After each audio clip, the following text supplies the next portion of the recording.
అండి the spice route Telugu ఛానల్కి స్వాగతం. ఈరోజు మన రెసిపీ జొన్న రొట్టెలను చాలా సాఫ్ట్గా రౌండ్గా ఎలా తయారు చేయాలో తెలుసుకుందాము. ఈ ప్రాసెస్లో చేసుకున్నట్లయితే జొన్న రొట్టెలు చేయడానికి రాని వారు కూడా చాలా ఈజీగా చేసేసుకోవచ్చు. అలాగే చాలా సాఫ్ట్గా కూడా ఉంటాయి. దీనికోసం స్టవ్ మీద ఒక గిన్నె పెట్టుకొని ఈ బౌల్తో 2 బౌల్ల వాటర్ వేసుకోవాలి. నేను 2 బౌల్ల పిండి తీసుకున్నానండి. దానికి 2 బౌల్ల వాటర్ వేసుకుంటున్నాను. ఇందులోకి కొద్దిగా సాల్ట్ వేసుకోవాలి. సాల్ట్ ఎక్కువగా పట్టదండి, కొద్దిగా వేసుకోవాలి. వాటర్ని ఈ విధంగా మరగనివ్వాలి.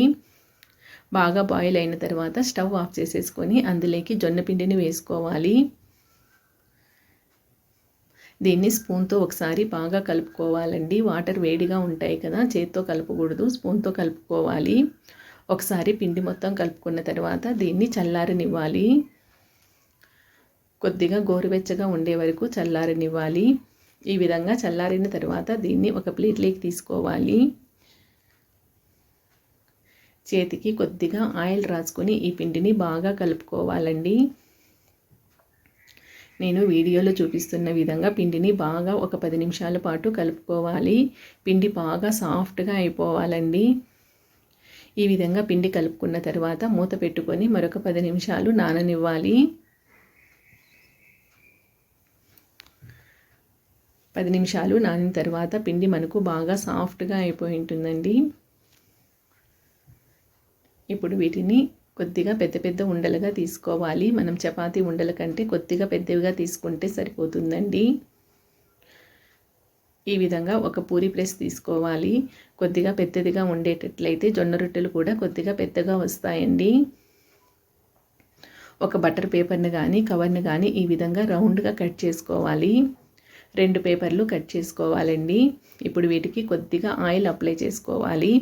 ఒకసారి అప్లై చేసుకుంటే సరిపోతుందండి. ఒక 10 నుంచి 15 జొన్న రొట్టెలు చేసుకోవచ్చు. ఈ విధంగా ఆయిల్ అప్లై చేసుకున్న తర్వాత జొన్న పిండిని కలుపుకున్న ముద్దను తీసుకొని ఈ విధంగా పెట్టుకోవాలి.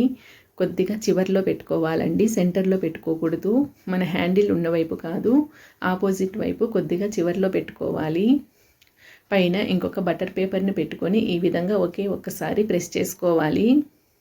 ఒక్కసారి ప్రెస్ చేస్తే సరిపోతుందండి. ఆ తర్వాత పేపర్ను ఇంకొక వైపు తిప్పుకోవాలి. ఈ విధంగా తిప్పుకొని మరొక్కసారి ప్రెస్ చేసుకోవాలి.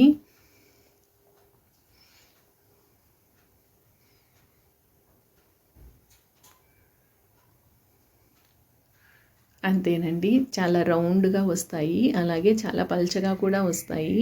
మనం పిండి ముద్దను అనేది పెద్దవిగా తీసుకోకూడదండి. పెద్దవిగా తీసుకున్నట్లయితే మందంగా వచ్చేస్తాయి. చూడండి, చాలా సాఫ్ట్గా రౌండ్గా వచ్చినాయి, అలాగే చాలా పల్చగా కూడా వచ్చింది.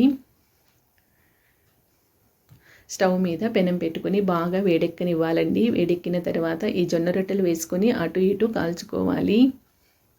ఆయిల్ ఏమీ వేయకూడదండి, అలాగే కాల్చుకోవాలి. ఇవి మనము చేత్తో చేసినప్పుడు పొంగినట్లు ఏమీ పొంగవండి, కానీ చాలా సాఫ్ట్గా ఉంటాయి. టేస్ట్ కూడా చాలా బాగుంటుంది. జొన్న రొట్టెలు చేసుకోవడానికి రానివారు ఈ విధంగా చేసుకున్నట్లయితే చాలా పర్ఫెక్ట్గా వస్తాయి.